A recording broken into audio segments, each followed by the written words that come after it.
দীর্ঘ 13 বছর পর শ্লীলতাহানি কেসে শাস্তি পেলেন তরুণ তেজপাল। তেহালকার প্রাক্তন সম্পাদক তরুণ তেজপাল, যাকে 2021 সালে কোর্ট বেকসুর বলে ছেড়ে দিয়েছিল, তার সেই ছাড়পত্রটা এবার খারিজ হয়ে গেল। বোম্বে হাইকোর্টের গোয়া বেঞ্চ এই সপ্তাহে রায় দিয়েছে তেজপাল দোষী আর তার 10 বছরের জেল হয়েছে। ঘটনাটা ঘটেছিল 2013 সালে। গোয়ায় তেহালকার একটা অনুষ্ঠানে চলছিল, সেখানে হোটেলের লিফটে তার এক সহকর্মীকে যৌন হেনস্থা করার অভিযোগ ওঠে তেজপালের নামে। বছরের পর বছর মামলা চলার পর 2021 সালে গোয়ার কোর্ট তাকে ছেড়ে দেয়, কিন্তু গোয়ার সরকার সেই রায় মানেনি, হাইকোর্টে যায়। এখন কোর্ট বলছে 4 সপ্তাহের মধ্যে তেজপালকে জেলে যেতে হবে, নিজে গিয়ে স্যারেন্ডার করতে হবে।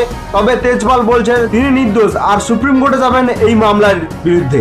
দীর্ঘ 13 বছর পর শ্লীলতাহানি কেসে শাস্তি পেলেন তরুণ তেজপাল। তেহালকার প্রাক্তন সম্পাদক তরুণ তেজপাল, যাকে 2021 সালে কোর্ট বেকসুর বলে ছেড়ে দিয়েছিল, তার সেই ছাড়পত্রটা এবার খারিজ হয়ে গেল। বোম্বে হাইকোর্টের গোয়া বেঞ্চ এই সপ্তাহে রায় দিয়েছে তেজপাল দোষী আর তার 10 বছরের জেল হয়েছে। ঘটনাটা ঘটেছিল 2013 সালে। গোয়ায় তেহালকার একটা অনুষ্ঠানে চলছিল, সেখানে হোটেলের লিফটে তার এক সহকর্মীকে যৌন হেনস্থা করার অভিযোগ ওঠে তেজপালের নামে। বছরের পর বছর মামলা চলার পর 2021 সালে গোয়ার কোর্ট তাকে ছেড়ে দেয়, কিন্তু গোয়ার সরকার সেই রায় মানেনি, হাইকোর্টে যায়। এখন কোর্ট বলছে 4 সপ্তাহের মধ্যে তেজপালকে জেলে যেতে হবে, নিজে গিয়ে স্যারেন্ডার করতে হবে।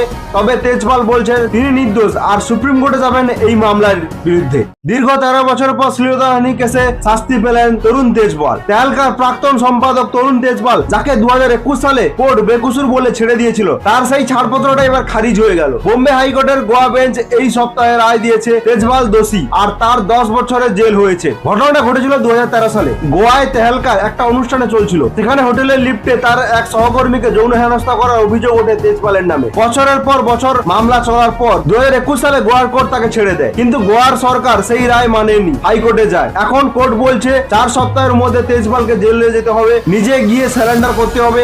তবে তেজপাল বলছেন তিনি নির্দোষ আর সুপ্রিম কোর্টে যাবেন এই মামলার বিরুদ্ধে। দীর্ঘ 13 বছর পর শ্লীলতাহানি কেসে শাস্তি পেলেন তরুণ তেজপাল। তেহালকার প্রাক্তন সম্পাদক তরুণ তেজপাল, যাকে 2021 সালে কোর্ট বেকসুর বলে ছেড়ে দিয়েছিল, তার সেই ছাড়পত্রটা এবার খারিজ হয়ে গেল। বোম্বে হাইকোর্টের গোয়া বেঞ্চ এই সপ্তাহে রায় দিয়েছে তেজপাল দোষী আর তার 10 বছরের জেল হয়েছে। ঘটনাটা ঘটেছিল 2013 সালে। গোয়ায় তেহালকার একটা অনুষ্ঠানে চলছিল, সেখানে হোটেলের লিফটে তার এক সহকর্মীকে যৌন হেনস্থা করার অভিযোগ ওঠে তেজপালের নামে। বছরের পর বছর মামলা চলার পর 2021 সালে গোয়ার কোর্ট তাকে ছেড়ে দেয়, কিন্তু গোয়ার সরকার সেই রায় মানেনি, হাইকোর্টে যায়। এখন কোর্ট বলছে 4 সপ্তাহের মধ্যে তেজপালকে জেলে যেতে হবে, নিজে গিয়ে স্যারেন্ডার করতে হবে।